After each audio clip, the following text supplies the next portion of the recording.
ایک عالمی اسلامی انقلاب آ کر رہے گا. اس عالمی غلبہ اسلام سے پہلے ابھی امت مسلمہ کی بہت پٹائی ہونی ہے، بہت پٹائی ہونی ہے، بہت پٹائی. آپ نے صرف دین حق کی تبلیغ نہیں کی، اس کو قائم کر کے دکھایا ہے. بدترین عذاب عربوں پر آیا کھڑا ہے، سروں پر تنا ہوا ہے، بدترین. معافی چاہتا ہوں. امت مسلمہ بحیثیت مجموعی اللہ کی نگاہ میں مجرم، بہت بڑی مجرم. کیوں؟ 1 انچ زمین دنیا میں نہیں دکھا سکتی جہاں اللہ کا دین قائم ہو. 3 فتوے ہیں اس مفتی اعظم جو ہماری اتاری ہوئی شریعت کے مطابق فیصلے نہیں کرتے، وہی تو کافر ہیں، وہی تو مشرک ہیں، وہی تو فاسق ناہنجار ہیں، باغی. اخلاقیات کی بنیاد کیا ہے؟ کیا نیکی اور بدی کی کوئی مستقل اقدار ہے؟ Good and evil are they permanent values? یا جیسے آج کل کی بات ہو گئی ہے، بہت بڑی گمراہی کی بات ہے لیکن بہت عام کہی جاتی ہے، nothing is good or evil, only thinking makes it so. نہ کوئی نیکی نیکی ہے، نہ کوئی بدی بدی ہے. یہ تو ہمارے سوچنے کا انداز ہے، کسی کو نیکی کہہ دیتے، کسی کو بدی نہیں. یہ مسائل ہیں جن سے روز اول سے فلسفی لوگ ان کے بارے میں غلطاؤں پیچ رہے، سوچتے رہے، غور و فکر کرتے رہے. وہ سارا سفر جو آدم سے لے کر محمد تک صلی اللہ علیہ وسلم تمام فلسفیوں نے ذہنی سفر طے کیا، وہ حضور کو ان چند دنوں میں غار حرا کی خلوت میں طے کرا دیا گیا، تاکہ انسان نے بحیثیت انسان جو کچھ سوچا ہے وہ آپ کے علم میں آ گئے. اس کے بعد اب اقرا بسم ربک الذی خلق. انسانی سوچ تو یہیں تک ہے، اب پڑھو اپنے رب کا نام لے کر جس نے تمہیں الگ سے پیدا کیا.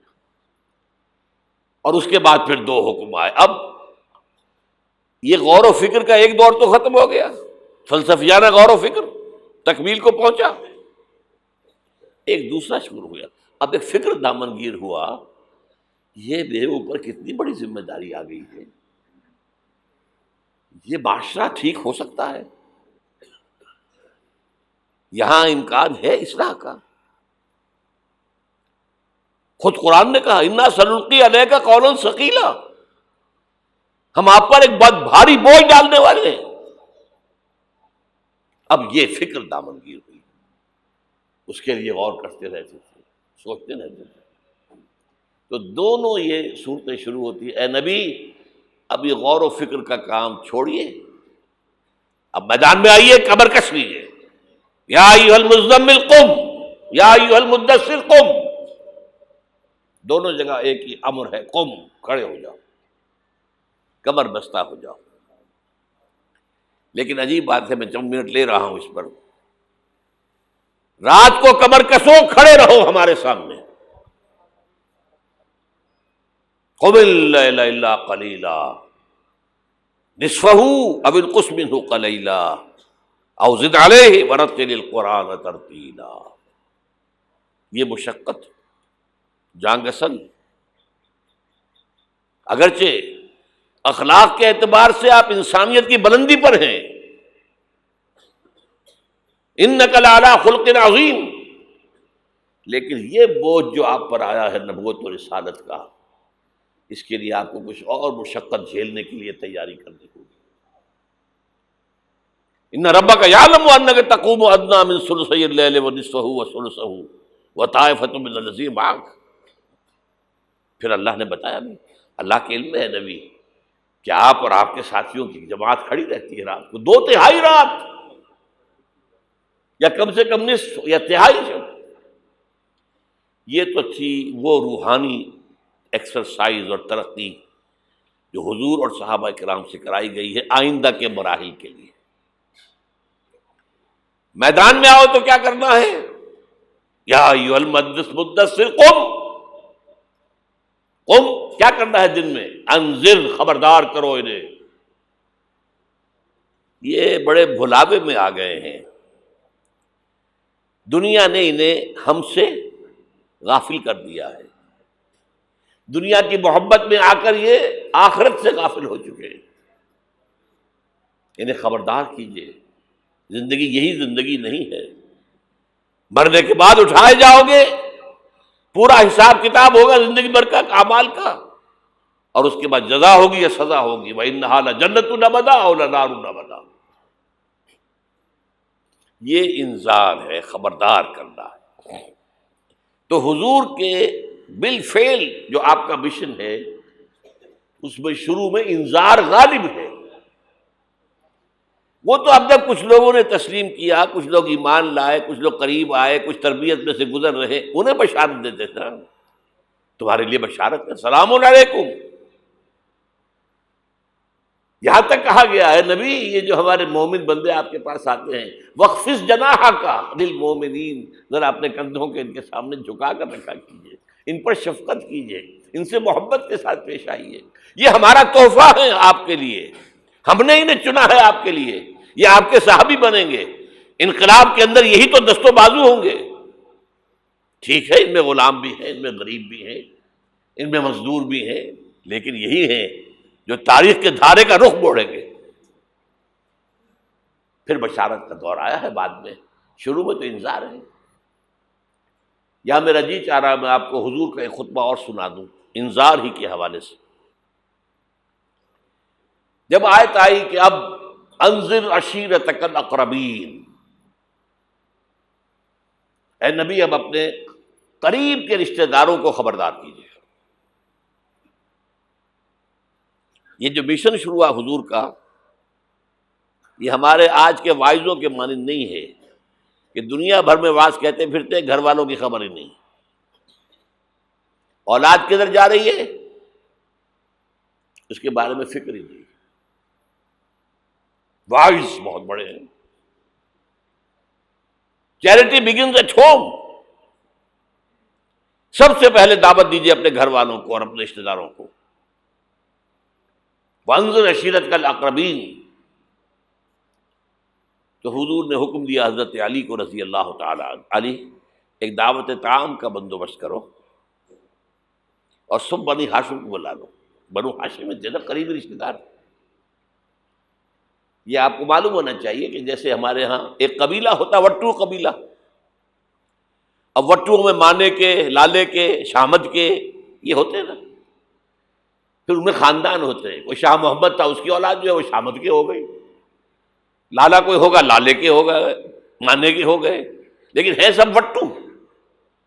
اسی طرح مکے میں بسنے والے تھے سب قریش، کوئی جو ہے بنو ہاشم، کوئی بنو امیہ، کوئی بنو عدی، کوئی بنو تیم، لیکن سب کے سب کون تھے؟ قریش۔ اس میں جو گھرانہ تھا جس سے حضور سے وہ بنو ہاشم تھے، تو اقربین کہا نا اپنے قریبی رشتہ داروں کو۔ کھانا کھلایا، اس کے بعد آپ کھڑے ہوئے، ابو لہب نے تاڑ لیا کہ ابھی ہمارے سامنے اپنی دعوت رکھیں گے، وہ تو چونکہ ایک دیوار بیچ کا پڑوسی تھا اور دشمن تھا، چگا چچا ہونے کے باوجود بدترین دشمن۔ اس نے شور مچایا، ہوٹنگ کی، اور کسی نے بات نہیں سنی، اور یہ کوشش ناکام ہو گئی۔ چند دن کا بیچا دے کر آپ نے صلی اللہ علیہ وسلم پھر کہا علی دوبارہ ذرا کھانے کا اہتمام کرو، پھر بلایا، پھر کھانا کھلایا۔ میں کہا کرتا ہوں کہ اب کچھ شرم آ گئی ہوگی کہ 2 دفعہ روٹی کھا لی ہے تو کم سے کم ان کی بات تو سن لو۔ یہ خطبہ جو دیا ہے حضور نے صلی اللہ علیہ وسلم، عظیم ترین خطبہ، جامع ترین خطبہ، لیکن مجھے عجیب ہے، یہ محسوس ہوتا ہے کہ ہمارے ہاں احادیث کی کتب میں میرے علم کی حد تک یہ موجود نہیں ہے۔ مجھے یہ خطبہ ملا ہے نہج البلاغہ سے، اہل تشیع کی جو اہم ترین کتاب سمجھ لیجیے، حضرت علی کے خطوط، خطبات، حضور کی حضرت علی کے اشعار بحیثیت خلیفہ جو آپ کے فرامین، یہ سب جمع کیے گئے ہیں نہج البلاغہ۔ اس میں یہ خطبہ، اس میں ایک چیپٹر ہے خطبات نبوی، اس میں یہ پہلا خطبہ ہے۔ ایک ایک لفظ جو ہے حکمت کا موتی ہے۔ آپ کھڑے ہوئے، ان الرائد لا یکذب اہلہ، دیکھو لوگوں، کسی قافلے کا رہنما کبھی اپنے قافلے والوں کو دھوکہ نہیں دیا کرتا۔ کیا بتایا کہ میں اس قافلہ انسانیت کا رہنما بنا کر بھیجا گیا. واللہ لو کذبت الناس جميعا ما کذبتکم ولو غررت الناس جميعا ما غررتکم. خدا کی قسم میں پوری دنیا سے جھوٹ بول سکتا بالفرض تو تم سے تو کبھی نہ بولتا. You are my kith and kin. اور اگر میں پوری دنیا کو دھوکہ دے سکتا بالفرض تو تمہیں تو کبھی نہ دیتا. یہ تمہید ہو گئی. 3 جملے. چوتھے جملے میں ایمان باللہ ایمان بالرسول دونوں آ گئے. واللہ الذی لا الہ الا ہو انی لرسول اللہ الیکم خاصۃ والی الناس کافۃ. قسم ہے اس اللہ کی جس کے سوا کوئی الہ نہیں. توحید آ گئی. میں اللہ کا رسول ہوں تمہاری طرف خاص طور پر اور پوری دنیا کی طرف عام طور پر. اب جو جملے آ رہے ہیں وہ سارے انذار آخرت پر ہیں. واللہ لتموتن کما تنامون. خدا کی قسم تم سب پر موت آئے گی جیسے کہ روزانہ رات کو سو جاتے ہو. ثم لتبعثن کما تستيقظون. پھر ایک صبح ہوگی جب اٹھا لیے جاؤ گے جیسے کہ روزانہ صبح بیدار ہو جاتے ہو. وہ صبح قیامت بھی آئے گی. اور کبھی آپ نے نوٹ کیا بیداری کے وقت کی دعا مسنون کون سی ہے؟ الحمدللہ الذی احیانی بعدما اماتنی والیہ النشور. اللہ کے حمد، اس کی تعریف، اس کا شکر، جس نے مجھے دوبارہ زندہ کر دیا اس کے بعد کہ مجھ پر بہت طاری ہو گئی تھی. جو شخص روزانہ صبح یہ الفاظ پڑھے گا جب صبح قیامت کو اٹھے گا تو اس کی زبان پر یہ الفاظ آئیں گے کہ نہیں آئیں گے؟ الحمدللہ الذی احیانی بعدما اماتنی والیہ النشور. واللہ لتموتن کما تنامون ثم لتبعثن کما تستيقظون ثم لتحسبن بما تعملون. پھر حساب کتاب لیا جائے گا جو کچھ تم کر رہے ہو اس کا. ثم لتجزون، پھر لازماً جزا دی جائے گی. بالاحسان احسانا وبالسوء سوءا. اچھائی کا اچھا بدلہ، برائی کی بری سزا. وَإِنَّهَا لَجَنَّةٌ وَبَدَا أَوْ لَنَارٌ وَبَدَا. اور وہ کیا ہے؟ یا ہمیشہ ہمیش کے لیے جنت اور یا ہمیشہ ہمیش کے لیے آگ. اللہ اسے ہمیں بچائے. اب ذرا یہ چند منٹ آپ کے لیے میں نے، اس کے بعد میں آپ کو بتا رہا ہوں کہ میں خوشخبری لے کر آیا ہوں. آپ نے اگر کہیں بینر وغیرہ دیکھے ہوں گے تو اس میں موضوع میرا کیا ہے؟ بعثت محمدی علی صاحب الصلاۃ والسلام. ایک عالمی انقلاب، عالمی اسلامی انقلاب کا پیش خیمہ. خوشخبری یہ ہے ایک عالمی اسلامی انقلاب آ کر رہے گا. پوری دنیا پر اللہ کا دین غالب آ کر رہے گا. یہ خوشخبری ہے. اس خوشخبری کے لیے ایک تو قرآن مجید کے اندر احساسات کیا ہیں. قرآن مجید میں نے آپ کو آیات میں نے بتائی، 2 باتیں واضح کرتا ہے. هو الذی ارسل رسولہ بالہدی ودین الحق لیظہرہ علی الدین کلہ. یہ 3 دفعہ الفاظ آئے ہیں قرآن میں. سورہ توبہ، سورہ فتح، سورہ صف. ایک شوشے کا فرق نہیں. اور کسی رسول کے لیے یہ الفاظ نہیں آئے. یہ نوٹ کر دیجیے. میں شاید 2 سال پہلے یہاں آیا تھا تو میں نے تکمیل نبوت اور رسالت پر بات کی تھی. حضور پر نبوت صرف ختم نہیں ہوئی ہے، مکمل ہوئی ہے. اور آپ کی فضیلت کی بنیاد یہ ہے کہ مکمل ہوئی ہے. محض ختم نبوت میں فضیلت کا پہلو کون سا ہے؟ ایک چیز پہلے تھی اب نہیں ہے، فضیلت کا ایک ہے. سوچ رہے ہیں؟ کامل ہوئی نبوت، کامل ہوئی رسالت. یہ تکمیل نبوت و رسالت، یہ اساس ہے فضیلت محمدی کی صلی اللہ علیہ وسلم. نبوت کا کمال کیا ہے؟ ہدایت کامل ہو گئی قرآن میں، اسی لیے اس کی حفاظت کا ذمہ اللہ نے لیا. تورات کا تو نہیں لیا، حالانکہ قرآن کہتا ہے انا انزلنا التوراۃ فیہا ھدی و نور، تورات بھی ہم نے نازل کی تھی، اس میں ہدایت بھی تھی، نور بھی تھا۔ ابھی ہدایت کامل نہیں تھی، ابھی انٹرم پیریڈ کے لیے ہدایات تھیں، دی 10 کمانڈمنٹس، یہ مشہور ہے لفظ ہدایات۔ نمبر 2، دین حق غالب ہوا، کامل ہوا۔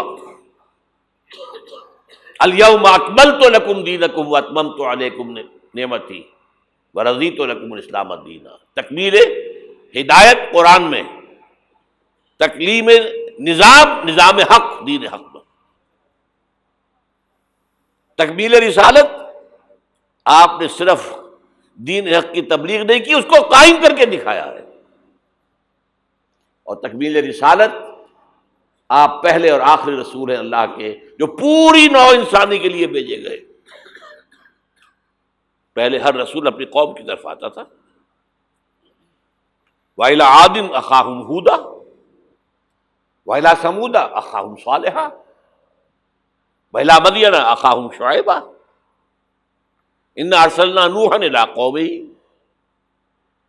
حضرت مسیح بھی رسولاً الی بنی اسرائیل، پوری نوع انسانی کے لیے نہیں آئے تھے، واحد اللہ کے رسول پہلے اور آخری وہ محمد ہیں صلی اللہ علیہ وسلم، جو پوری نوع انسانی کے لیے بھیجے گئے۔ اس کے لیے میں نے آپ کو یہ 5 مقامات پر آیا ہے قرآن میں، الفاظ مختلف ہیں، وہ تینوں ایک جگہ پر ایک ہی الفاظ میں آئے ہیں، تین جگہ پر، یہ ذرا مختلف ہے۔ وَمَا أَرْسَلْنَاكَ إِلَّا كَافَّةً لِلنَّاسِ بَشِيرًا وَنَذِيرًا، ہم نے نہیں بھیجا ہے نبی آپ کو مگر تمام انسانوں کے لیے بشیر اور نذیر بنا کر۔ وَمَا أَرْسَلْنَاكَ إِلَّا رَحْمَةً لِلْعَالَمِينَ، اور نہیں بھیجا ہے آپ کو مگر تمام جہانوں کے لیے رحمت بنا کر۔ اور اے نبی کہہ دو یا ایھا الناس انی رسول اللہ الیکم جمیعا، میں تم سب کی طرف اللہ کا رسول بن کر آیا ہوں۔ وہ میں نے خطبہ سنایا، اس کے اندر بھی موجود ہے، پہلے دن سے موجود ہے، پہلے دن سے حضور پر بات واضح تھی، یہ آیتوں تو بعد میں نازل ہوئی ہے۔ واللہ الذی لا الہ الا ھو انی لرسول اللہ الیکم خاصۃ وإلی الناس کافۃ۔ اب نتیجہ نکالیے اس کا صغرا کبرا، حضور کو بھیجا دین کے غلبے کے لیے، بھیجا پوری نوع انسانی کے لیے، تو جب تک پوری نوع انسانی پر اللہ کا دین غالب نہ ہو، کیا حضور کا مقصد بعثت مکمل ہو گیا؟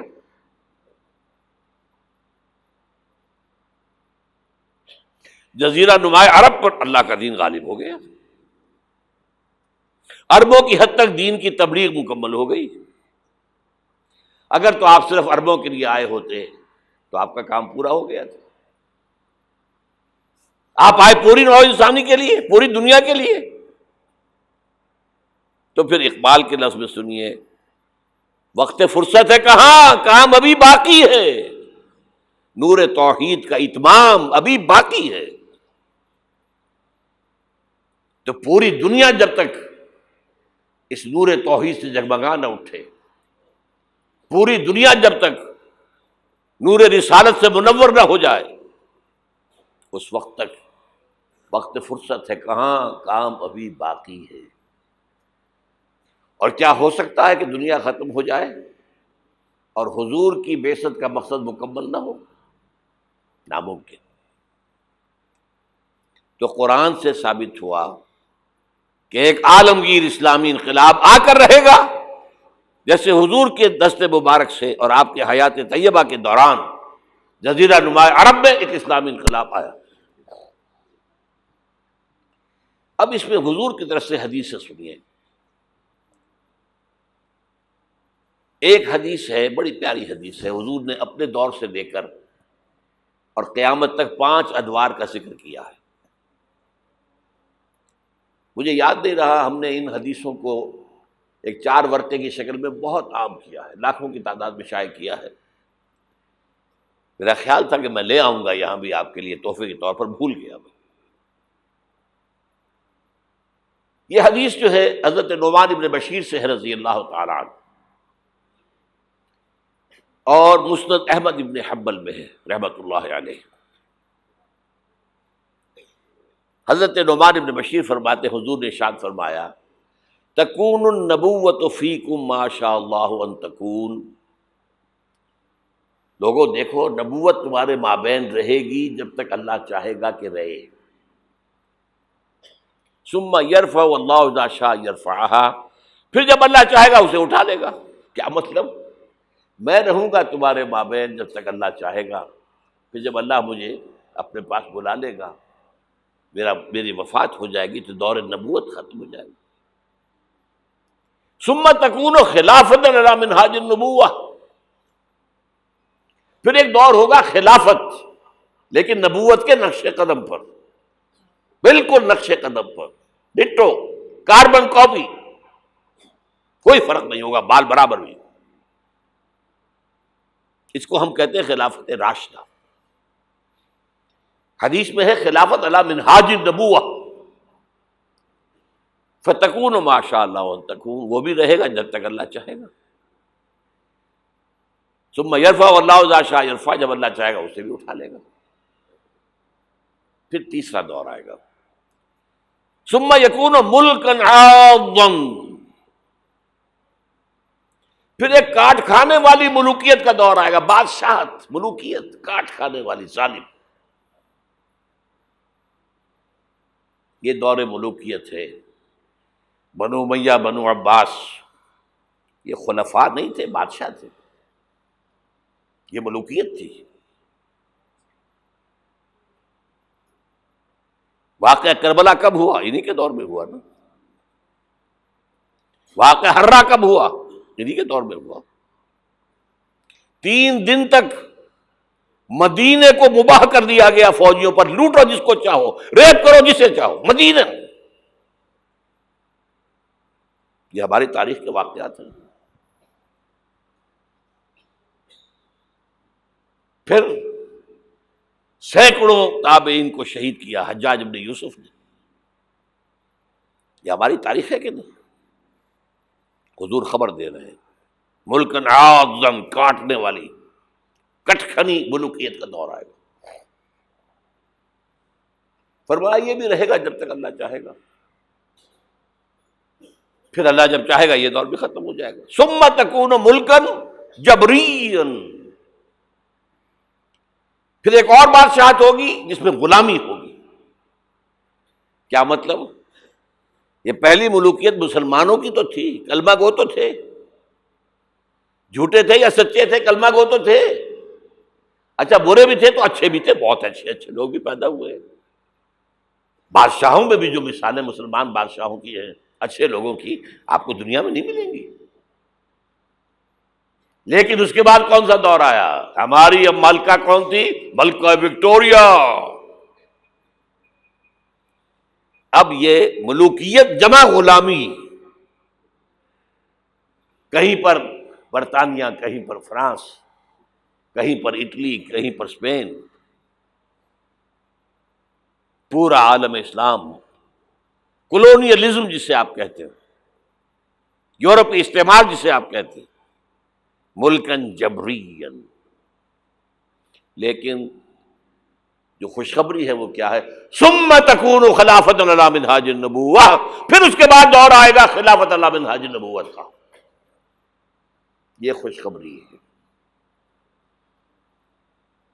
آج تاریخ کا قافلہ کہاں کھڑا ہے نوٹ کر لیجئے۔ وہ ملکن جبرین براہ راست ختم ہو چکی ہے۔ انگریز گیا، فرانسیسی گئے، ولندیزی گئے، ڈچ گئے، اسپینیئرز گئے، اطالوی گئے، سب گئے، عالم اسلام آزاد ہو گیا نا۔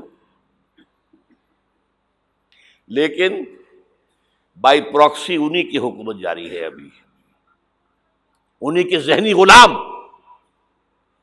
انہی کے تہذیبی شاگرد، انہی کے غلام، انہی کے ایجنٹ آج پورے عالم اسلام پر حکمران۔ صرف یہ کہ پہلے وہ براہ راست حکومت کر رہے تھے، اب بائی پراکسی کر رہے ہیں۔ اپنے دور میں تعلیم دے کر ایسے لوگ پیدا کر گئے جن کی چمڑیاں تو کالی رہ گئیں، اندر سے یورپین ہو گئے۔ اور بیکاروں نے یہی کہا تھا، ہم جو نظام تعلیم یہاں بنا رہے ہیں اس کے نتیجے میں ہندوستان کے لوگوں کی چمڑی کی رنگت تو نہیں بدلے گی لیکن اندر سے وہ بالکل بدل جائے گا۔ انہی کے غلام ہیں، انہی کی تہذیب، انہی کی عریانی، انہی کی بے حیائی، انہی کی بے شرمی۔ یہ دور انٹرم پیریڈ ہے، چوتھا دور ختم ہوا ہے، پانچواں آیا نہیں ہے، لیکن پانچواں زیادہ دور نہیں ہے، یہ دور آئے گا۔ پہلی بات تو یہ کہ آئے گا، اس میں میں نے قرآن سے بھی ثابت کر دیا، حدیث سے بھی ثابت کر دیا۔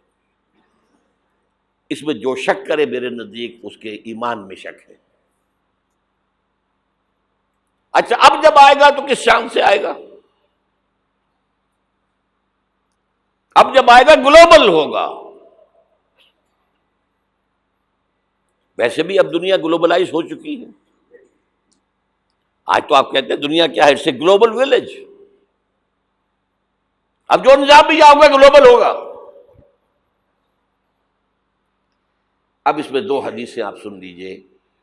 اب جب خلافت اللہ منہاج النبوت آئے گی تو وہ کسی ایک علاقے کے اندر محدود نہیں ہوگی۔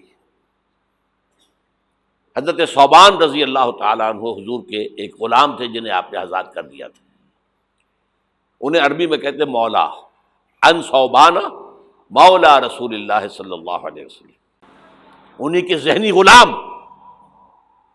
انہی کے تہذیبی شاگرد، انہی کے غلام، انہی کے ایجنٹ، آج پورے عالم اسلام پر حکمران۔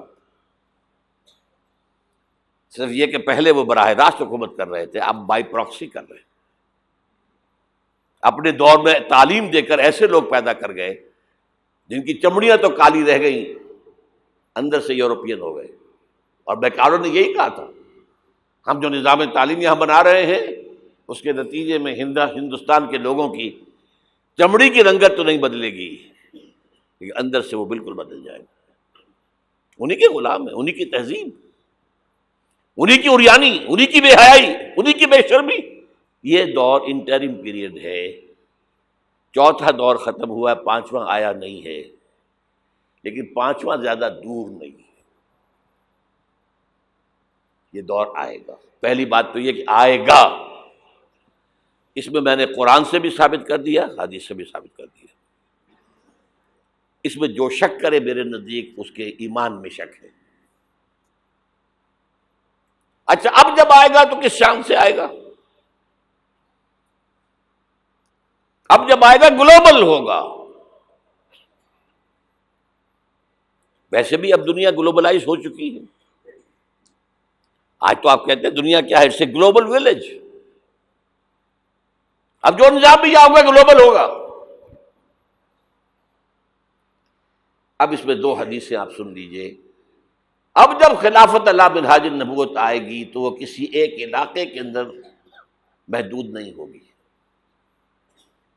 حضرت ثوبان رضی اللہ تعالیٰ عنہ حضور کے ایک غلام تھے جنہیں آپ نے آزاد کر دیا تھا، انہیں عربی میں کہتے ہیں مولا، ان ثوبان مولا رسول اللہ صلی اللہ علیہ وسلم۔ یہ مولا کا لفظ عجیب ہے، آقا بھی مولا ہوتا ہے، غلام آزاد ہو جائے وہ مولا ہے۔ حالی موالی، موالی جو بنا ہے لفظ، بہرحال ان ثوبان مولا رسول اللہ صلی اللہ علیہ وسلم قال، حضور نے فرمایا صلی اللہ علیہ وسلم، قال النبی صلی اللہ علیہ وسلم، ان اللہ زوالی الارض، اللہ نے میرے لیے ساری زمین کو لپیٹ دیا، فرأیت مشارقہا و مغاربہا، میں نے سارے مشرق دیکھ لیے، سارے مغرب دیکھ لیے۔ اب اس کو نہ سوچیے کیسے دیکھ لیے ہوں گے، زمین تو گول ہے، لپٹی کیسے ہوگی؟ یہ معاملہ اللہ کا اس کے رسول کے مابین ہے۔ اللہ اپنے رسولوں کو جو مشاہدات کراتا ہے وہ ہماری سمجھ سے بالاتر ہے۔ ہمیں شب معراج کی سمجھ کیسے آئے گی؟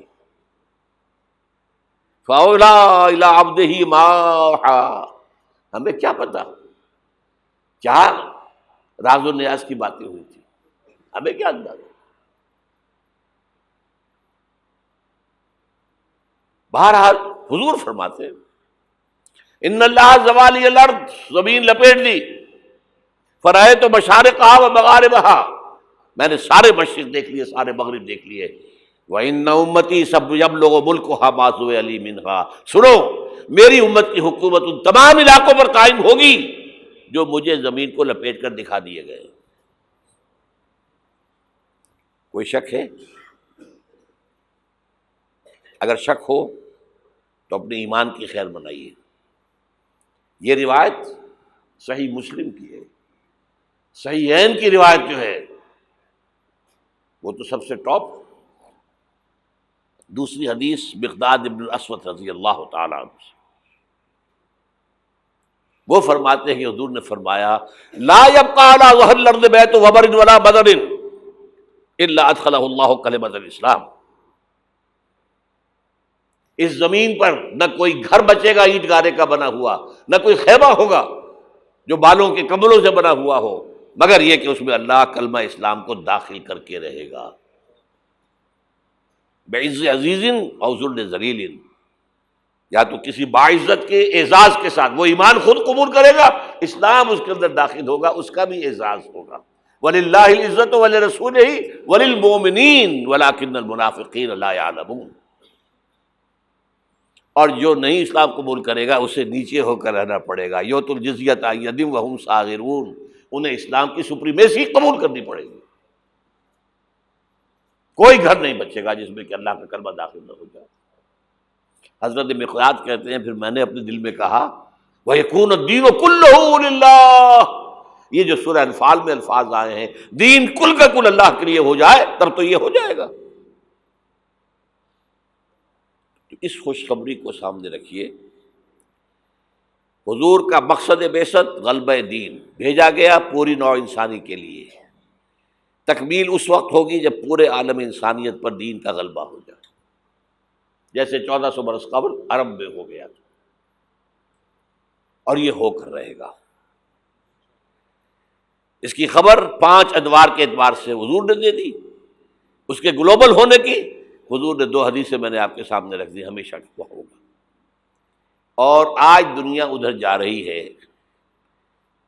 اور دنیا کو ہے پھر مار کا روح و بدن پیش، تہذیب نے پھر اپنے درندوں کو ابھارا، اللہ کو پابر دیے مومن پہ بھروسہ، ابلیس کو یورپ کی مشینوں کا سہارا، امریکہ مشینوں کے بل پر کھڑا ہوا ہے، اس کی تہذیب ختم ہو چکی ہے۔ وہ جو اقبال نے 100 سال پہلے کہا تھا، دیار مغرب کے رہنے والوں خدا کی بستی دکان نہیں ہے، کھرا جسے تم سمجھ رہے ہو وہ اب ذرے کم عیار ہوگا، تمہاری تہذیب اپنے خنجر سے آپ ہی خودکشی کرے گی، جو شاخ نازک پہ آشیانہ بنے گا ناپائیدار ہوگا۔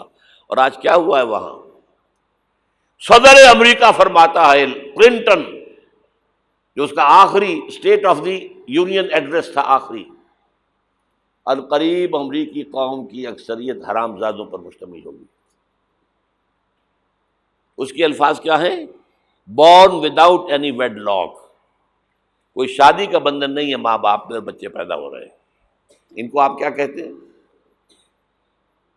حرامی۔ اب لوگوں کی اکثریت کو پتہ ہی نہیں ہمارا باپ کون تھا، جانتے ہی نہیں۔ نتیجہ یہ نکلا ہے بالفعل کہ مجھے اسکول میں داخلے کے لیے فارم کبھی آپ نے پر کیا ہوگا اپنے بچے کے لیے، لے گئے آپ، اس کا نام یہ ہے، اس کے باپ کا نام یہ ہے، اس کی پیدائش یہ ہے، اس کا یہ ہے، اب وہاں باپ کا خانہ ہی نکال دیا، اسے پتہ ہی نہیں، ماں کا نام لکھ دو۔ یہ تہذیب ہے ان کی۔ بہرحال دنیا ایک بہت بڑے تصادم کی طرف بڑھ رہی ہے۔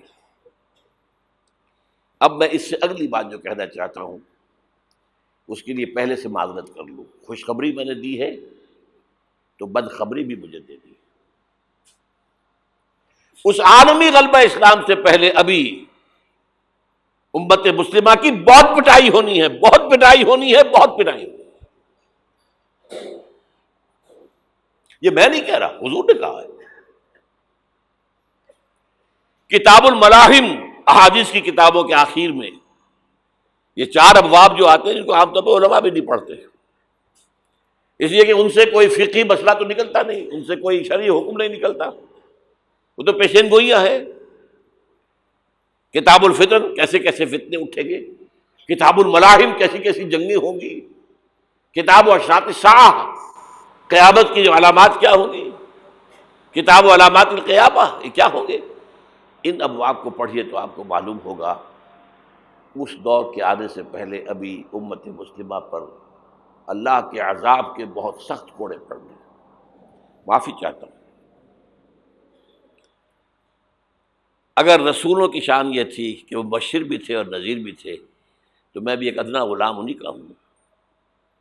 میں جو کہہ رہا ہوں قرآن اور حدیث سے کہہ رہا ہوں۔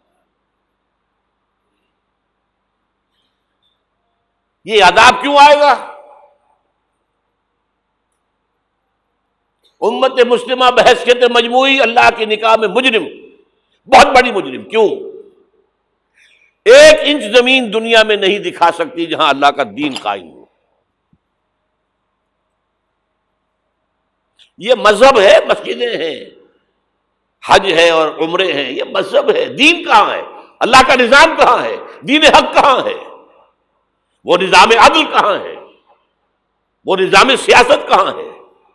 وہ قانون شریعت کہاں ہے؟ آپ کی ساری معیشت سود کے اوپر ہے، اور سود سے زیادہ بڑا گھناؤنا جرم کوئی نہیں، سود سے زیادہ بڑا گھناؤنا گناہ کوئی نہیں، جس کے بارے میں حضور نے فرمایا الربا 70 جزءا یحوماً، 2 حدیثیں ہیں یہ، ربا کے 70 حصے ہیں، یہ 70 گناہ ہیں، 70 گناہ ہیں، جن میں چھوٹے بھی ہیں بڑے بھی ہیں، 70 گناہ۔ ایسا رہا ان میں سب سے چھوٹا اس کے مساوی ہے ان کہ الرجل امہ، کہ کوئی شخص اپنی ماں سے زنا کرے۔ سنن ابی داؤد کی روایت ہے، سن لیجیے، پڑھ لیجیے۔ سارا نظام آپ کا کہاں ہے؟ تجارت ہو تو اس پر ہے، زراعت ہو تو اس پر ہے، بیج لیا تھا تو سودی قرضے پہ لیا تھا، اس کے بعد جو اس کے لیے کھاد خریدی تھی سودی قرضے پہ خریدی تھی، پیسٹی سائڈز خریدے تھے سودی قرضے پہ خریدے تھے، اس کے بعد اگر کوئی ہارویسٹر لیا ہے، کوئی اور لیا، ٹریکٹر لیا تو سودی قرض، سود، ہر دانے گندم میں سود ہے۔ کوئی شخص بچا ہوا نہ، میں بچا ہوا نہ بچے ہوا، کوئی بچا ہوا نہیں۔ سارا کاروبار، ساری سمت و حرفت، ساری حکومت، پوری حکومت، پوری قوم سود کے اندر جکڑی ہوئی۔ ایک ایک شخص، کہاں ہے اسلام؟ آپ میری بات سمجھ لیجئے، اسلام کے 2 حصے کر لیجئے، اسلام بطور مذہب، اسلام بطور دین۔ اور یہ تو آپ قرآن پڑھتے ہیں، پورے قرآن میں مذہب کا لفظ تو آیا ہی نہیں ہے۔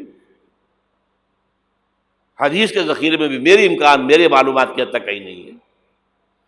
یہ مذہب تو ہمارے یہاں استعمال ہوتا تھا فقہوں کے لیے، مذہب حنفی، مذہب مالکی، مذہب شافعی، مذہب حنبلی، اب ایک مذہب سلفی اہل حدیث حضرات کا ہو گیا ہے، مذہب ظاہری، بعض مذہب جعفری، یہ فقہوں کے لیے تھا۔ مذہب کیا ہے؟ مذہب کا نام 3 چیزوں کا مجموعہ مذہب ہے، کچھ عقائد، کچھ عبادات، کچھ رسومات۔ بچہ پیدا ہوگا تو کیا کریں گے؟ عقیقہ کریں گے۔ کوئی فوت ہوگا تو کیا کریں گے؟ جنازہ پڑھائیں گے، کفن دفن کریں گے۔ شادی ہوگی تو کیا کریں گے؟ ایجاب و قبول ہوگا، ولیمہ ہوگا۔ یہ رسومات ہیں۔ دین یہ نہیں ہے، دین ہے اللہ کا دین، اللہ کا نظام، اللہ کا قانون۔ وَمَن لَّمْ يَحْكُم بِمَا أَنزَلَ اللَّهُ فَأُولَٰئِكَ هُمُ الْكَافِرُونَ، جو اللہ کی اتاری ہوئی شریعت کے مطابق فیصلے نہ کرے وہی تو کافر ہے۔ میں اور آپ کون ہیں؟ برا نہ مانیے، فیس دی فیکٹس۔ اور یہ فتویٰ کس کا ہے؟ اللہ کا ہے۔ وَمَن لَّمْ يَحْكُم بِمَا أَنزَلَ اللَّهُ فَأُولَٰئِكَ هُمُ الْكَافِرُونَ وَمَن لَّمْ يَحْكُم بِمَا أَنزَلَ اللَّهُ فَأُولَٰئِكَ هُمُ الظَّالِمُونَ وَمَن لَّمْ يَحْكُم بِمَا أَنزَلَ اللَّهُ فَأُولَٰئِكَ هُمُ الْفَاسِقُونَ۔ 3 فتوے ہیں اس مفتی اعظم کے، جو ہماری اتاری ہوئی شریعت کے مطابق فیصلے نہیں کرتے، وہی تو کافر ہیں، وہی تو مشرک ہیں، وہی تو فاسق ناہنجار ہیں، باغی۔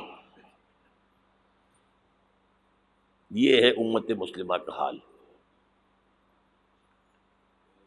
اب سعودی عرب ذرا پیچھے پیچھے چل رہا تھا، اب آگے بڑھ رہا ہے۔ اب مخلوط تعلیم کی یونیورسٹی وہاں قائم کر دی گئی ہے۔ شاہ عبداللہ صاحب جو ہے بش سے این او سی لے کر آئے ہیں تو اسے بادشاہ مانا گیا ہے۔ امریکہ کے غلام بکے ہوئے، سولڈ، اور وہی کیا سب سارے کے سارے ہمارا وہ شخص خبیث جو ہمیں اس جنگ میں امریکہ کا جو ہے اعلی کار بنا کر دفع ہو گیا یہاں سے، اور اس کے نتیجے میں آج ہمارے ہاں ساری بدامنی ہے۔ یہ کیوں ہو رہا ہے؟ جنگ تو امریکہ کی ہے۔ آج ہمیں بابر کرا دیا گیا ہماری جنگ ہے، یہ امریکہ کی سب سے بڑی کامیابی ہے۔ ہماری جنگ کیسے ہے بھائی؟ یہ جنگ 2001 میں شروع ہوئی تھی، سب سے پہلے حملہ افغانستان میں کیا گیا تھا، ہم سے مدد مانگی تھی کہ ہماری مدد نہیں کرو گے تو ہمارے دشمن ہو۔ تو جنگ ان کی تھی کہ ہماری تھی؟ ہماری جنگ ہوتی تو ہم مدد مانگتے اسی سے۔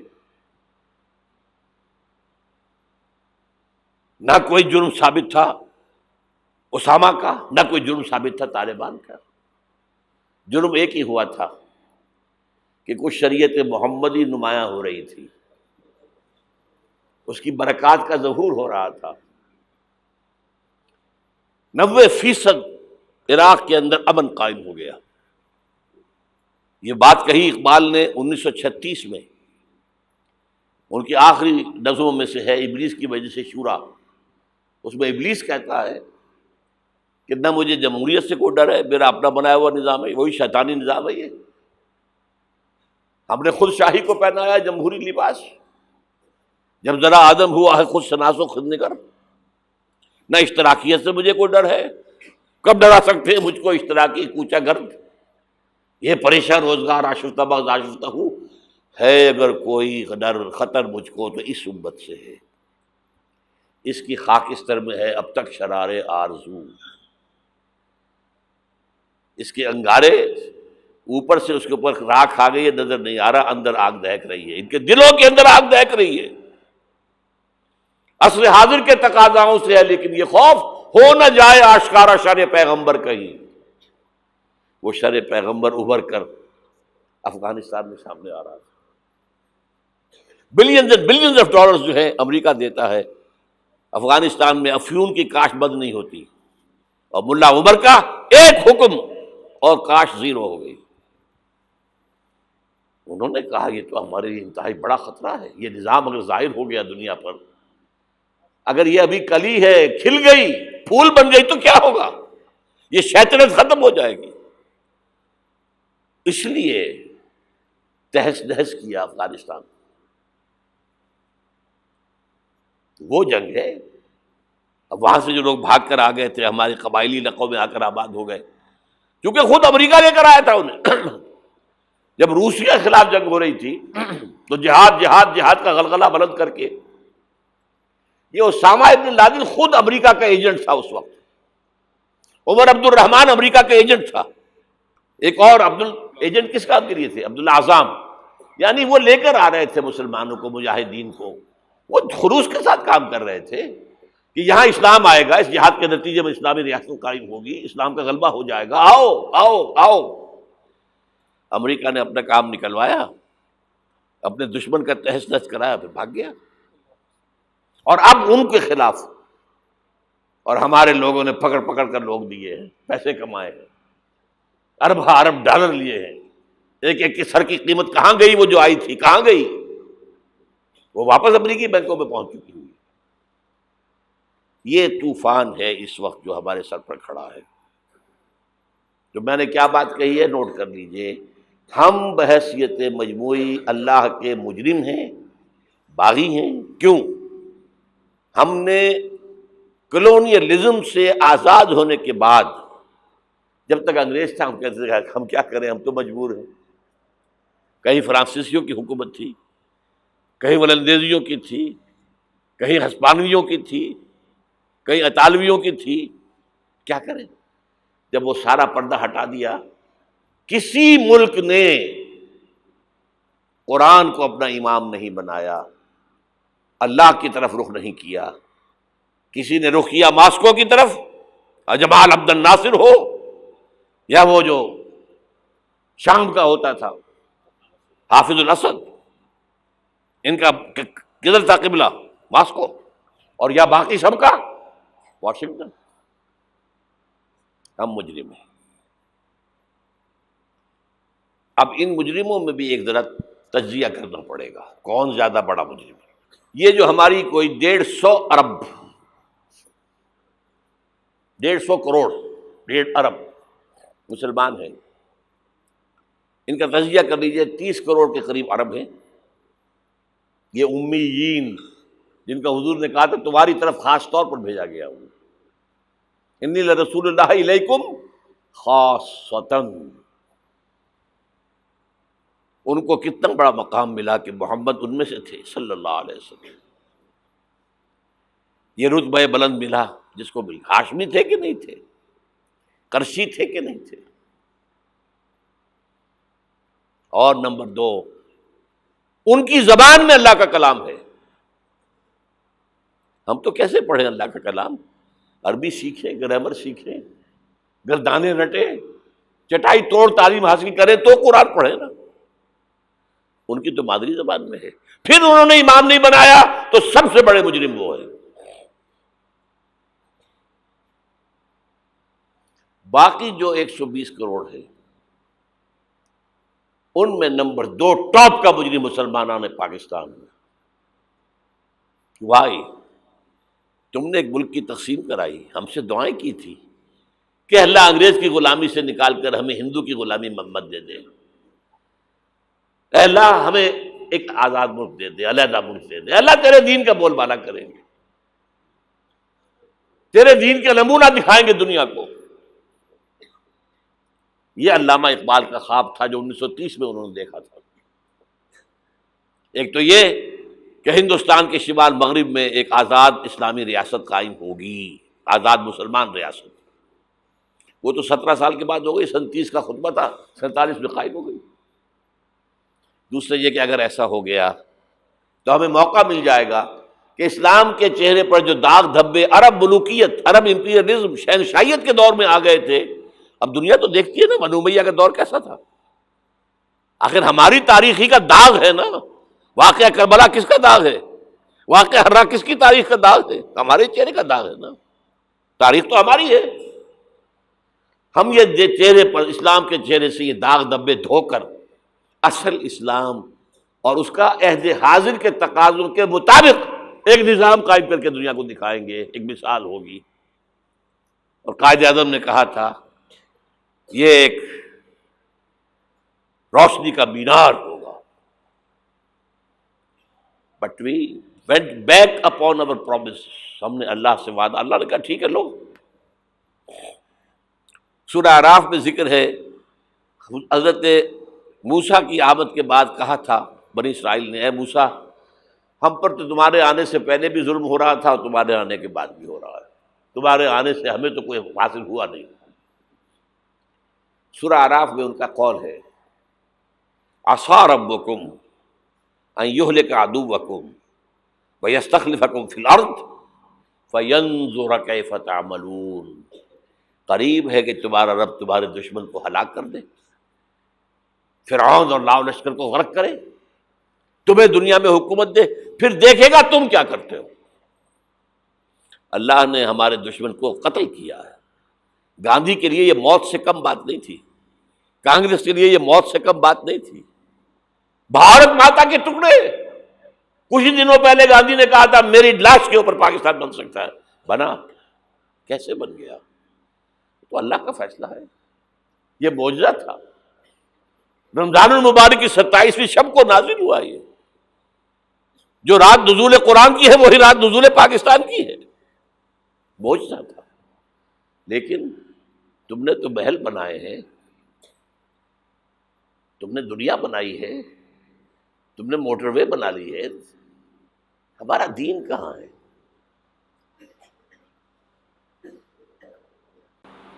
ہمارا دین کہاں ہے؟ تو نمبر 2 مجرم ہم ہیں۔ باقی نمبر 3 پہ جائیں گے۔ اب نوٹ کر لیجئے، یہ کتابیں اگر آپ پڑھنا چاہیں تو کتاب الملاحم میں پڑھیے، بدترین عذاب عربوں پر آیا کھڑا ہے، سروں پر تنا ہوا ہے، بدترین ایسی جنگ ہونی ہے الملحمۃ العظمی، جس کو کہ میں بھی آپ کے گواہی پیش کر دوں گا، جسے کہا گیا ہے دی لاسٹ کروسیڈ۔ بش نے بھی کروسیڈ کا لفظ بول دیا تھا، پھر واپس لیا اس نے، نکل جاتی ہے جس کے منہ سے سچی بات مستی میں، فقیہ مصلحت بین سے اور ہندے بادہ خار اچھا، کروسیڈ کہہ کر پھر واپس لیا۔ یہ کروسیڈ، اس کے اوپر جس قدر نقصان ہونا ہے عربوں کا، گریٹر اسرائیل بنے گا، یہ عراق، شام، اردن، سعودی عرب کا کچھ شمالی علاقہ، ترکی کا جنوبی علاقہ، مصر کا صحرائے سینا، اور اس کے ساتھ ہی جو بہترین اس کا زرخیز ترین علاقہ ڈیلٹا آف نائل، یہ سب یہودیوں کے قبضے میں جائیں گے۔ اس کو حدیث میں کہا گیا الملحمۃ العظمی۔ عیسائی 80 علم لے کر اے مسلمانوں تم پر حملہ آور ہوں گے، اور ہر علم کے نیچے 12,000 فوج ہوگی، 9.5 لاکھ فوج۔ یہ نیٹو کی تیاری کس کے لیے ہو رہی ہے؟ جب یو ایس ایس آر کا خاتمہ ہوا تو پوچھا گیا تھا نیٹو چیف سے، اب کس لیے؟ تمہارا وہ دشمن تو ختم ہو گیا، اب ہمیں اسلامک فنڈامنٹلزم سے نمٹنا ہے۔ وہ جانتے ہیں خطرہ یہی ہے،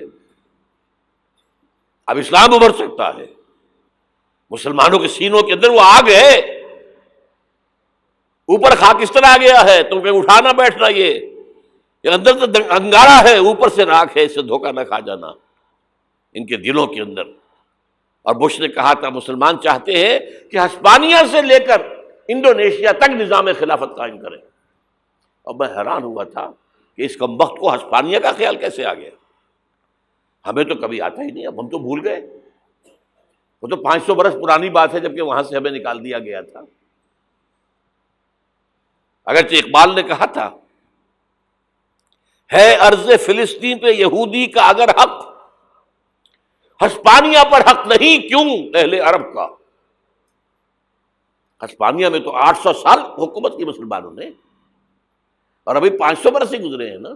یہودی تو ارض مقدس سے 2000 سال نکالے گئے، انہیں لا کے آباد کیا گیا، عربوں کے سینے میں خنجر بھونک دیا گیا۔ وہ چھوٹا سا ملک جو چاہتا کرتا، کوئی پوچھنے والا نہیں۔ امریکہ جیسے اپنے بیٹے کی حفاظت کرے ویسے کرتا ہے اس کی۔ اور حضور نے فرمایا ہے وہ جنگ جب ہوگی تو ایک باپ کے اگر 100 بیٹے ہوں گے تو 99 ختم ہو جائیں گے، ایک بچے گا۔ یہ حدیث ہے، حدیث ہے صحیح۔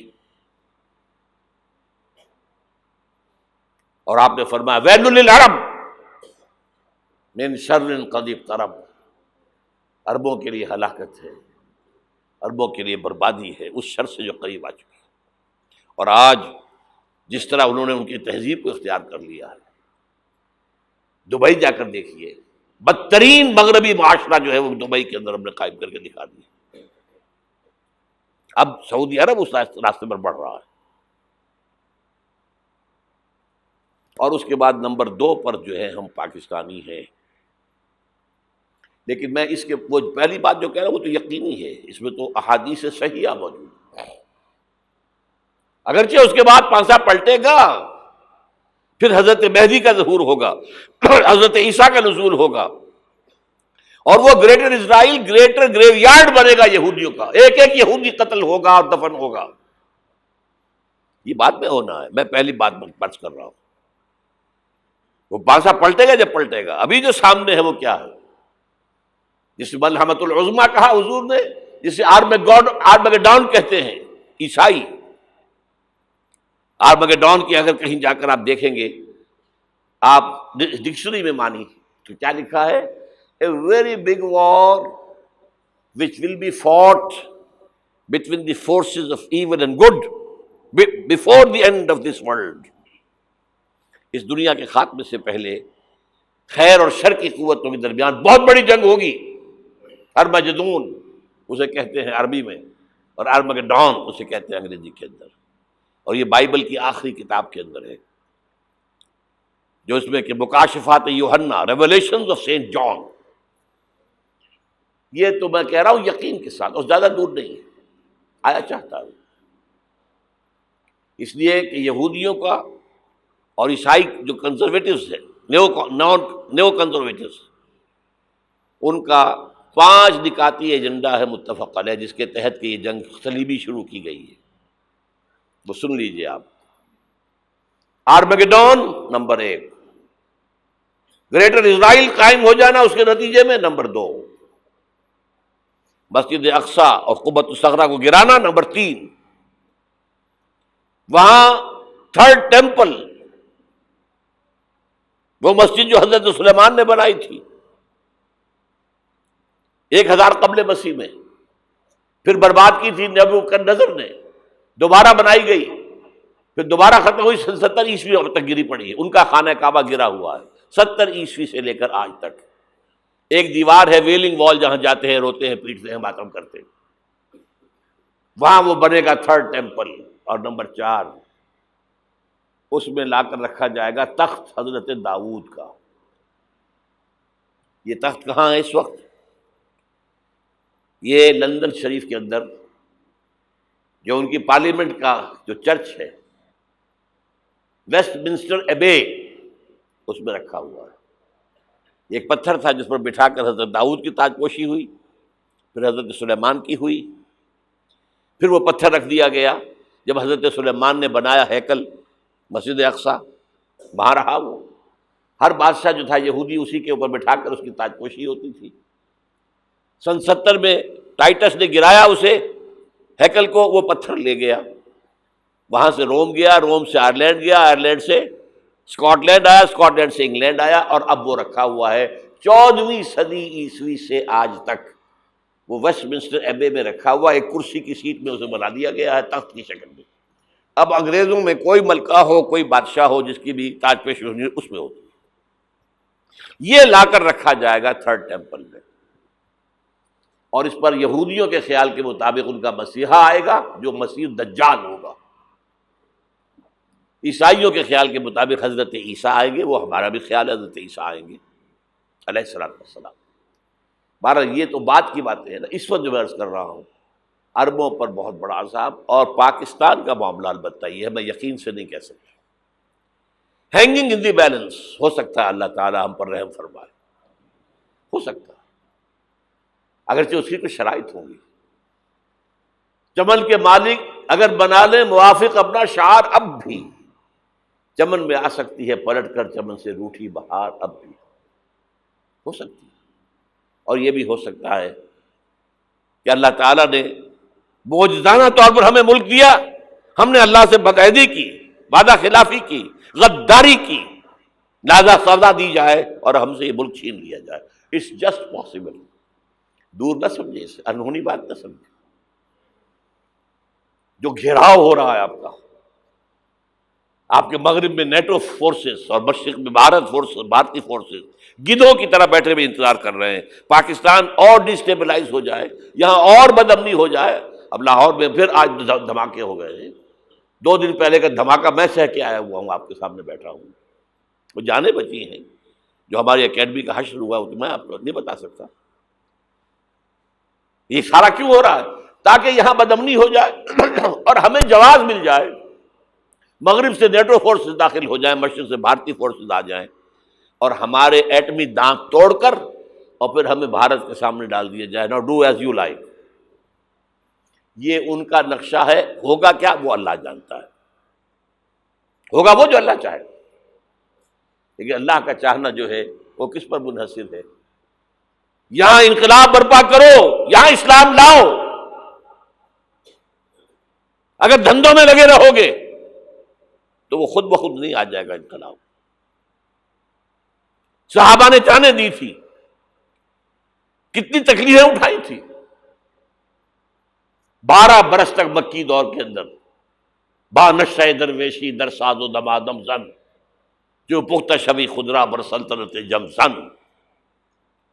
یوم طائف یاد ہے جو حضرت عائشہ فرماتی ہے کہ میں نے پوچھا تھا حضور سے کہ یوم احد سے زیادہ سختی بھی آپ پر کبھی آئی؟ یوم احد پر کیا ہوا تھا؟ تلوار کا وار پڑا تھا آپ کے چہرہ مبارک، یہ جو رخسار کی ہڈی ہے اس کے اندر وار گیا ہے، اوپر خود کی 2 کڑیاں تھیں وہ اس میں گھس گئیں، 2 دندان مبارک شہید ہوئے۔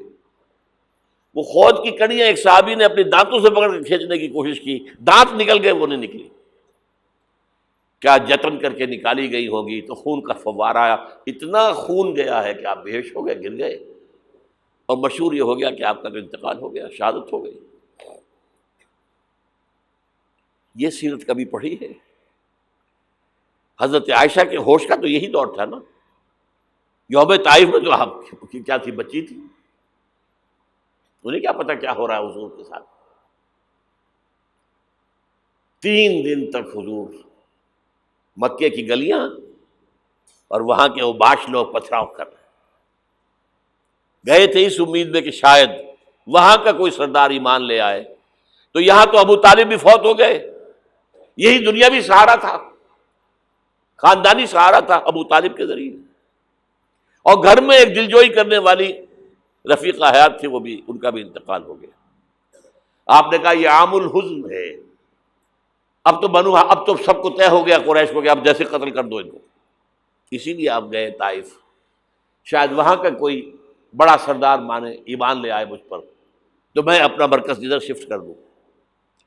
تینوں سے ملے ہیں، تینوں نے وہ جواب دیے ہیں، نکل جاؤ یہاں سے، میں تمہارے ساتھ بات بھی کرنے کو تیار نہیں ہوں۔ اچھا، تمہارے سوا کوئی نہیں ملا تھا اللہ کو نبی بنا کر بھیجنے کے لیے؟ دیکھو جاؤ، میں بات نہیں کرنا چاہتا، ہو سکتا ہے میں بے عزتی کر بیٹھوں، اور واقعی تم اللہ کے نبی ہو تو میں مارا جاؤں گا، جاؤ جاؤ جاؤ۔ یہ سلوک محبت کے ساتھ ہوا، اور پھر چھوکروں کو، اسٹریٹ ارچنز جنہیں آپ کہتے ہیں، اشارہ کیا تھا، خبر لو ان کی، پتھراؤ ہو رہا ہے، ساتھ کوئی ہے ہی نہیں، ایک آدمی صرف، زید ابن حارثہ۔ اب سامنے سے پتھر آ رہے ہیں تو حضرت زید آگے آ جاتے ہیں، ڈھال بنتے ہیں، مجھے لگے پتھر حضور کو لگے، آپ پیچھے سے آ رہے ہیں، چاروں طرف سے تو ڈھال نہیں بن سکتا، ایک جسم لہو لہان، خون جا کر جوتیوں میں جم گیا ہے، جوتی اتر نہیں رہی۔ پھر وہاں سے واپسی پر جو دعا مانگی ہے،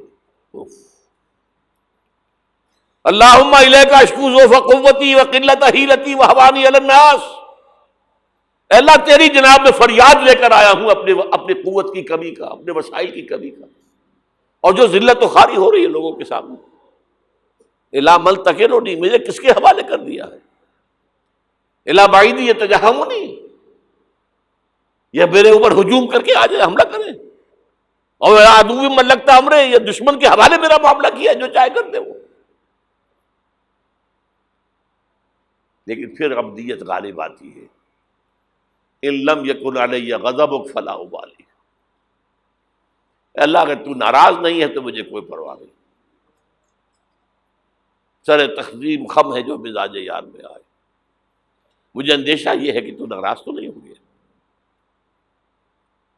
یہ تکلیفیں جھیلی ہے، سینکڑوں صحابہ نے جانوں کا نذرانہ پیش کیا ہے، احزاب کی جنگ میں فاقوں پر فاقے ہو رہے تھے، اور ان فاقوں کی حالت میں خندق کھودنے کا حکم ملا ہے، لوگوں کی کمریں دوہری ہو رہی ہیں، پتھر باندھے ہیں اپنے پیٹوں سے، اپنی چادروں کے ساتھ کس کر، کمر دوہری نہ ہو جائے، اور جب صحابہ کدالیں چلا رہے ہیں تو کیا کہہ رہے ہیں، نحن الذین بایعوا محمدا علی الجہاد ما بقینا ابدا، اللہم لا عیش الا عیش الاخرہ۔ صحابہ کہتے تھے ہم وہ لوگ ہیں جنہوں نے محمد سے بیعت کی ہے کہ جہاد کرتے رہیں گے جب تک جان میں جان نکل جائے تو بات اور، جان ہے، چاہے ابھی بھوک سے کمر دوڑی ہوئی جا رہی، جان تو ہے۔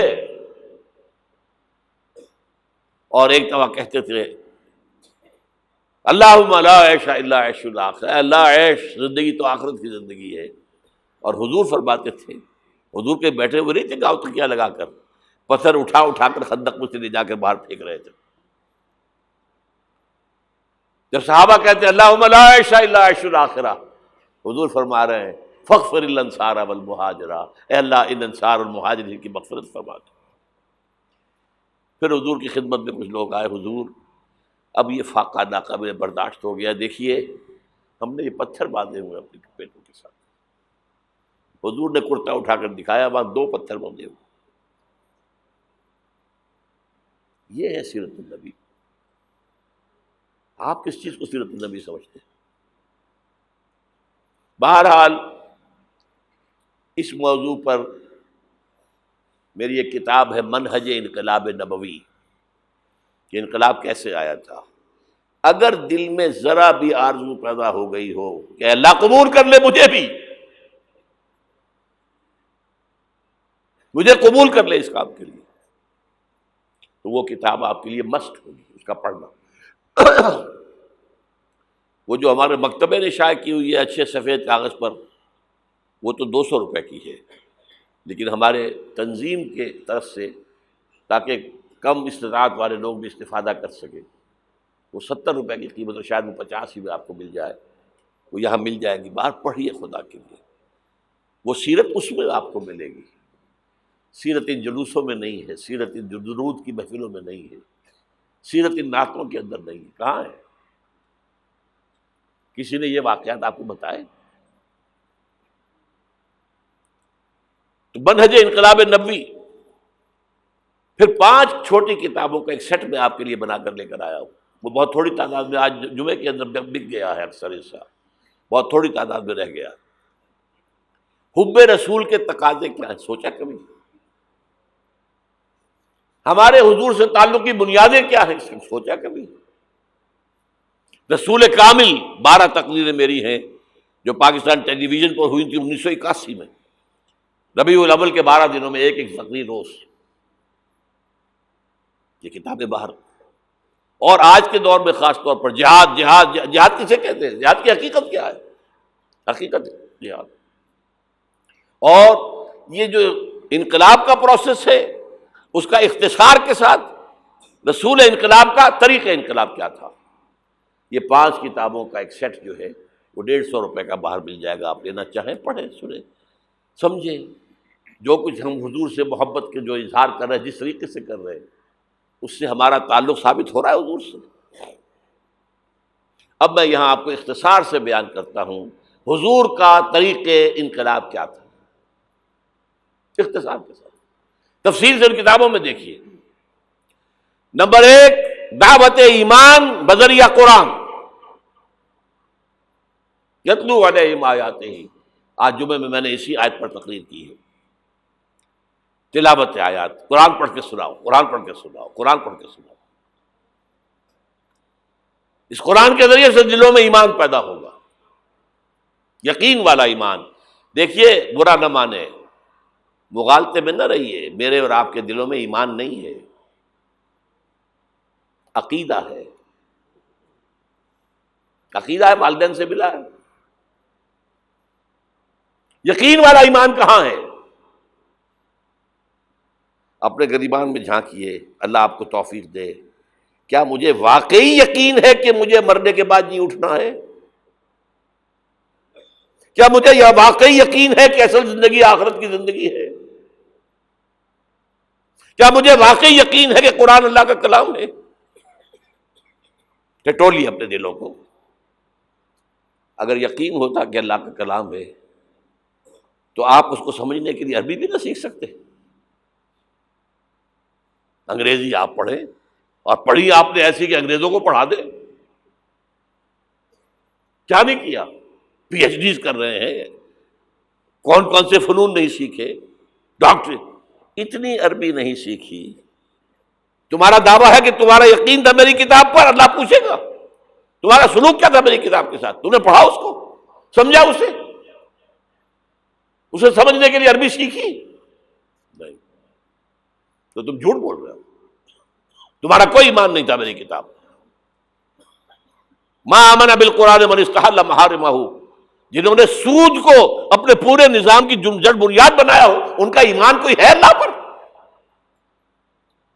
حضور فرماتے ہیں کہ جس شخص نے حرام کسی شے کو اپنے لیے حلال کر لیا اس کا کوئی ایمان نہیں۔ دوبارہ آج بھی کرنا ہے تو دوبارہ ایمان پیدا کرنا ہوگا، ایمان، عقیدہ نہیں، ایمان۔ صرف لپ سروس نہیں، اقرار باللسان نہیں، تصدیق بالقلب۔ جو لوگ آئے جن کے دلوں میں ایمان پیدا ہوا، پھر ان کا تزکیہ کیا، تطہیر فکر، تصفیہ قلب، تجلیہ روح، تزکیہ نفس، اندر کا باطن دھو دیا قرآن نے۔ کیوں بجاں در رفت جہاں دیگر شبد، جہاں چو دیگر شد جہاں دیگر شبد۔ یہ قرآن جب کسی انسان کے اندر اتر جاتا ہے، اس کے اندر کے مکمل اوور ہالنگ، مکمل صفائی، دماغ کی صفائی غلط نظریات سے، دل کی صفائی غلط نیتوں سے، غلط ارادوں سے۔ نمبر 3، انہیں جمع کرو، طاقت بناؤ بیعت کے ذریعے سے۔ حضرت عبادہ ابن ثابت فرماتے ہیں بایعنا رسول اللہ صلی اللہ علیہ وسلم، متفق علیہ روایت ہے، مسلم شریف بخاری شریف دونوں کی۔ ہم نے بیعت کی تھی اللہ کے رسول سے، علی السمع والطاعت، جو حکم دے گے مانیں گے، اطاعت کریں گے، فی العسر والیسر، چاہے آسانی ہو چاہے مشکل ہو، فی البشر منشد والمکر، چاہے طبیعتیں آمادہ ہوں چاہے اپنی طبیعتوں پر جبر کرنا پڑے، وعلی اثرۃ علینا، اور اس پر چاہے ہمارے علاوہ کسی کو آپ ترجیح دے دیں، ہم پر امیر بنا دیں۔ ہم یہ نہیں کہیں گے یہ نووارد ہے اور آج آپ اس کو ہم پر امیر بنا رہے ہیں، ہم آپ کے پرانے جانثار نہیں۔ It will be your prerogative, آپ کا اختیار ہوگا جسے چاہے امیر بنا۔ وَأَلَّا نُنَازِعَ الْأَمْرَ أَهْلَهُ، اور جنہیں امیر بنائیں گے ان سے جھگڑیں گے نہیں۔ وَعَلَىٰ أَن نَّقُولَ بِالْحَقِّ أَيْنَمَا كُنَّا لَا نَخَافُ فِي اللَّهِ لَوْمَةَ لَائِمٍ، ہاں جہاں بھی ہوں گے حق بات کہیں گے، ضرور مشورہ ضرور دیں گے، کسی کے روب سے، کسی کی طرف سے استہزاء کے خوف سے ہم اپنی زبان بند نہیں کریں گے۔ یہ بیعت تھی جو حضور نے صحابہ سے لی، اور یہ متفق علیہ روایت ہے۔ آج رونے کا مقام نہیں ہے، کوئی مذہبی جماعت اس بنیاد پر قائم نہیں ہے سوائے تنظیم اسلامی کی۔ اتنی لمبی حدیث، complete constitution of an Islamic revolutionary party, حزب اللہ کی مکمل جو ہے اساس موجود۔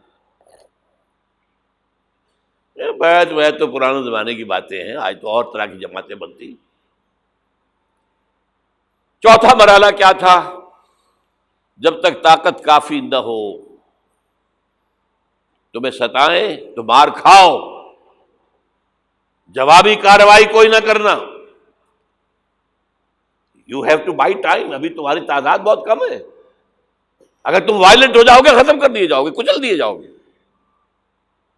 چاہے وہ تمہارے ٹکڑے کر دیں، کوئی جوابی کارروائی نہیں۔ خباب بن الارت رضی اللہ تعالیٰ عنہ کا واقعہ تو اہم ہے نا، آج میں جمعے میں بھی سنا چکا ہوں۔ بلایا گیا، آؤ خباب، آ گئے، ان کی نگاہوں کے سامنے دہکتے ہوئے انگارے زمین پر بچھائے گئے،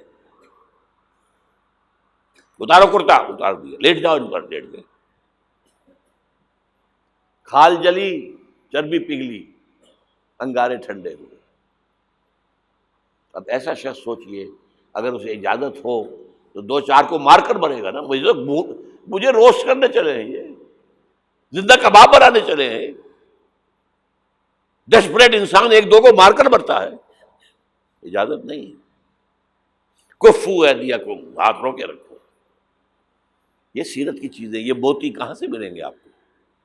منہج انقلاب نبوی ضرور پڑھیے، اعلیٰ ایڈیشن لیجئے، اللہ ہمت دے، سفید کاغذ مضبوط، یہ چھپا ہوا ہے اس پر، نیوز پیپر پر سستا ہے، بہرحال وہ پڑھیں، علم تو ملے گا نا۔ البتہ جب تیار ہو گئے، تعداد کافی ہو گئی، تزکیہ ہو چکا ہے، دل میں کوئی آرزو نہیں ہے سوائے اللہ کی رضا اور آخرت کی فلاح کے، شہادت ہے مقصود و مطلوب مومن، نہ مال غنیمت نہ کشور کشائی۔ تب اب آخری مرحلہ شروع، جنگ۔ با نشہ درویشی در ساز و دمادم زن، 12 سال مکے میں درویشی، دعوت، نصیحت، تبلیغ، واعظ۔ کوئی پاگل کہہ گیا ٹھیک ہے سن لیا، کسی نے گالی دی جواب میں دعائیں دی، کسی نے پتھراؤ کیا جواب میں پھول پیش کیے۔ یہ درویشی درویشی درویشی درویشی۔ مدینے میں آنے کے بعد صرف 6 مہینے آپ نے لیے ہیں، 3 کام کیے: مسجد نبوی کی تعمیر، مہاجر اور انصار بھائی بھائی مواخات، اور نمبر 3 یہودی 3 قبیلے تھے انہیں جکڑ لیا ایک معاہدے کے اندر، میثاق مدینہ۔ اس کے بعد آپ نے چھاپہ مار دستے بھیجنے شروع کر دیے۔ جنگ حضور نے شروع کی ہے، قریش نے نہیں کی ہے۔ یہ ہم مغربی پروپیگنڈے کے لیے کہتے رہے کہ نہیں ہم نے تو دفاعی جنگ لڑی تھی، حضور نے تو دفاعی نہیں تھی۔ حضور کا تو فرض تھا دین کو نافذ کرنا، قائم کرنا۔ اور باطل نظام کے سردار تو بیٹھے مکے کے اندر۔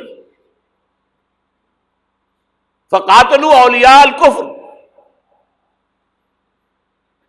یہ جو اولیاء ہے ائمۃ الکفر، قاتلوا ائمۃ الکفر، یہ سب کچھ تھا۔ بہرحال اس کے بعد جنگ شروع ہوئی ہے تو اوپر اپ اینڈ ڈاؤن کچھ ہوئے ہیں۔ بدر میں اللہ نے بہت بڑی فتح دی، یوم الفرقان۔ احد میں ڈسپلن کی تھوڑی سی کمزوری ہوئی تو اللہ نے سزا دی، معاف نہیں کیا، کنڈون نہیں کیا۔ فتح ہو گئی تھی، اللہ کا وعدہ پورا ہو گیا تھا۔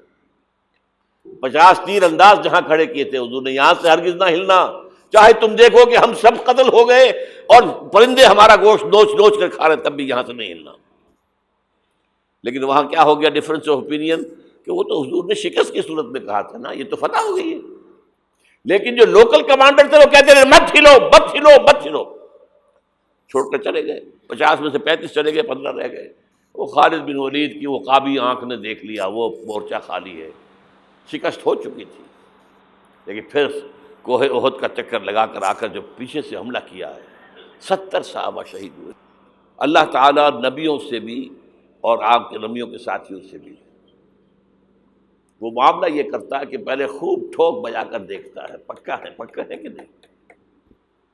ایک دم نصرت نہیں آتی۔ یوم طائف کے بعد حضور کے لیے ذاتی طور پر نصرت آ گئی۔ کلائمیکس ہو چکا تھا، میں دعا میں آپ کو سنا چکا ہوں۔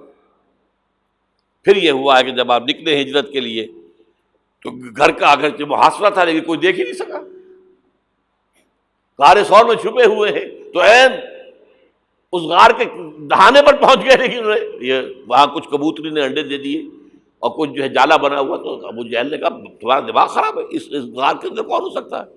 اللہ نے بتایا۔ سراقہ آیا ہے پکڑنے کے لیے، اس کے گھوڑے کے پاؤں جو ہے وہ دھسے کئی دفعہ ریت کے اندر۔ پھر اللہ نے حضور کو اور غزوہ احد، غزوہ احزاب کے بعد امت کے لیے یہ کہہ دیا گیا وَبَشِّرِ الْمُؤْمِنِينَ وَأُخْرَىٰ تُحِبُّونَهَا نَصْرٌ مِّنَ اللَّهِ وَفَتْحٌ قَرِیب۔ اب تمہارا کلائمیکس جو تھا آزمائش کا وہ پورا ہو گیا۔ اب اللہ کی طرف سے خوشخبری سنا دو ہے محمد ان کو صلی اللہ علیہ وسلم، اب فتح قریب ہے۔ صلح حدیبیہ فتح ہوئی، کو فتح قرار دیا۔ غزوہ خیبر میں اتنی بڑی جو ہے فتح ہوئی۔ پھر سن 8 میں مکہ فتح ہو گیا۔ جاء الحق وزهق الباطل ان الباطل کان زہوقا۔ یہ راستہ اختیار کرنا ہوگا۔ اگر تو حضور کے پروانوں میں نام لکھوانا ہے، پروانے کا کام تو جل جانا ہے نا، شمع کی گرد، شمع محمدی کے پروانے بننا، دعویٰ کرنا آسان کام ہے، بننا تو بہت مشکل۔ یہ راستہ اختیار کریں، دعوت ایمان بذریعہ قرآن، تنظیم بذریعہ بیعت، تزکیہ بذریعہ قرآن، پھر پیسو ریزسٹنس جب تک طاقت کافی نہ ہو کوئی جوابی کارروائی نہیں۔ کیپ یور ہینڈز فولڈڈ کفوا ایدیکم، اور پھر جب طاقت کافی ہو ٹکرا جاؤ۔ با نشہ درویشی در ساز و دمادم زن چوں پختہ شبی خدرا بر سلطنت جم زم۔ اب ٹکراؤ، ٹکر۔ آج اس کا ایک بدل ہے، دو طرفہ جنگ کی بجائے یک طرفہ جنگ بھی آج چل رہی ہے دنیا کے اندر۔ اگر آپ تعداد کافی ہے، کمیٹڈ لوگ ہیں، جان دینے کو تیار ہیں، شہادت ہے مطلوب و مقصود اور جماعت ہے، ڈسپلن ہے، تو آئیے میدان میں، بلاک کیجئے، گھیراؤ کیجئے، گولیاں چلے سینوں پر کھائیے، بالآخر فوج سرنڈر کرے گی۔ جیسے نظام مصطفیٰ کی تحریک میں بریگیڈیئر محمد اشرف گوندل نے لاہور میں کہہ دیا تھا بس اب ہم مزید فائرنگ نہیں کریں گے، کہتے کہ جماعت تیار ہو، نیتیں درست ہو چکی ہوں، تزکیہ نفس ہو چکا ہو، منظم ایک امیر کے ساتھ بیعت کر کے اس کے حکم پر عمل ہو رہا ہو، اگر یہ راستہ اختیار کریں، اللہ آپ کو توفیق دے، آپ کو ہمت دے، اور یہ اللہ پر احسان نہیں ہے۔ اگر اللہ آپ کو اس کے لیے قبول کر لیے تو اس کا احکام، اب اس کا اپنے اوپر احسان مانو۔ یمنون علیک ان اسلموا قل لا تمنوا علی اسلامکم، اے نبی یہ بدو آپ پر احسان دھر رہے ہیں کہ ہم ایمان لے آئے، اسلام لے آئے، ان سے کہہ دیجیے میرے اوپر اپنا احسان نہ دھرو، بل اللہ یمن علیکم ان ہداکم للایمان، اللہ کا احسان مانو کہ اس نے تمہیں ہدایت دی ہے۔ منت بنے کہ خدمت سلطان ہمیں کنی، تم بادشاہ کے اوپر اپنا احسان نہ دھرو کہ تم بادشاہ کی خدمت کر رہے ہو۔ منت شناس ازو کہ بخدمت بداشتت، اس کا احسان مانو کہ اس نے تمہیں اپنی خدمت کے لیے قبول کر لیا۔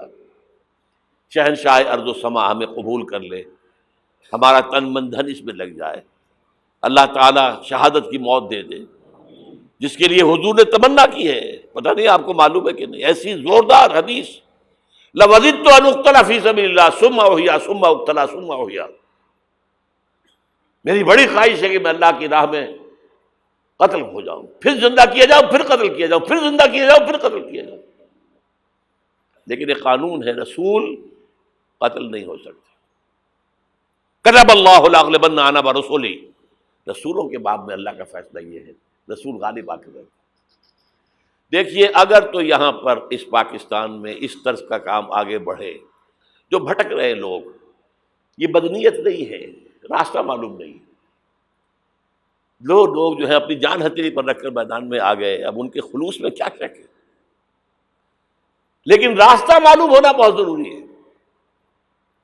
چراغ نشان راہ دکھاتے تھے جو ستاروں کو، ترس گئے ہیں کسی مرد راہداں کے لیے، راستہ دکھانے والا نہیں ہے، یہ راستہ ہے، اس راستے پر غور کیجئے، اس پر فکر کیجئے، سوچئے، جو میں نے چیزوں کا ذکر کیا ان کا مطالعہ کیجئے، پھر اللہ ہمت دے، آپ کبھی لاہور آئیے، مجھ سے بات کیجئے، اگر آپ کے خیال میں نے کوئی چیز غلط لکھی ہے، غلط کہی ہے، مجھے سمجھائیے، میں آپ کا احسان مند ہوں گا۔